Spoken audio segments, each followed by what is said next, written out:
Au fur te seront les lettres données, sans que la suite ne sache, et devra les inscrire à la trace.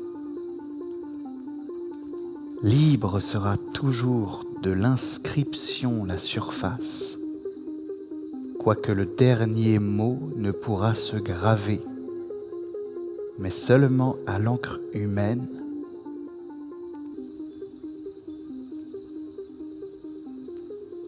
Ainsi s'en souvenait-il, mot pour mot, bien que le valet de sable l'eût fait poudroyer au sol une seule fois, et si furtivement,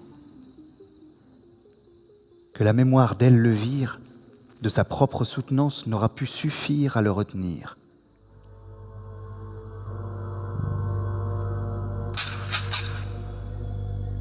Kata Djuta. Il irait, mais la nuit, la prochaine. À l'horizon, l'aube jetait un grand aplat jaune sur la base du ciel. Il attendit plusieurs heures. Il entendit un dingo aboyer pour lui-même et le bruit du vent sur les herbes. Finalement, le valet de nuit se dévoila. Sans doute était-il là depuis la fin du jour, mais sa peau, d'un noir limpide, piquetée d'étoiles, n'avait pas permis à Elvire de le remarquer avant qu'il se décidât à bouger. Quels sont les premiers mots du livre, valet de nuit ? Il était une fois.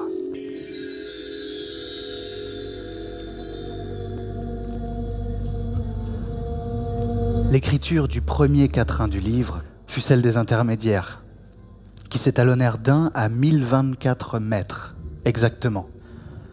Malgré ses amputations, l'art d'Elvire s'y appliqua avec rigueur et maîtrise. Camions, conteneurs, bâches, cuves, murs de pierre, immeubles, tout se déroula en Europe.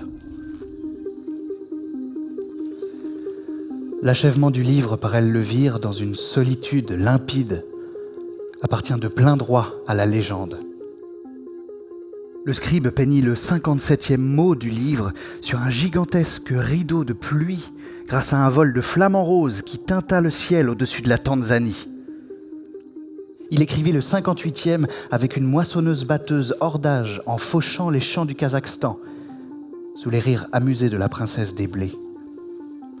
Il répandit par hydravion des milliers de litres d'eau sur la banquise antarctique, puis sur les neiges de la Finlande, pour tracer avec l'aide du froid 2 mots de givre lumineux de 500 km de large.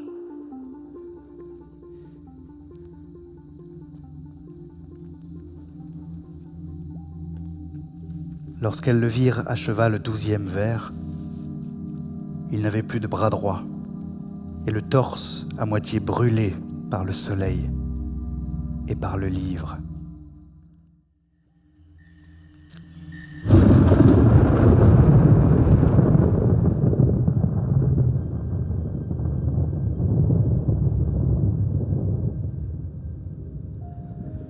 Le dernier vers du livre est « Il était il ». Il, forme lit, figure de l'éternel présent qui trame, féminise il, lui répond et témoigne pour l'isolement absolu du Créateur.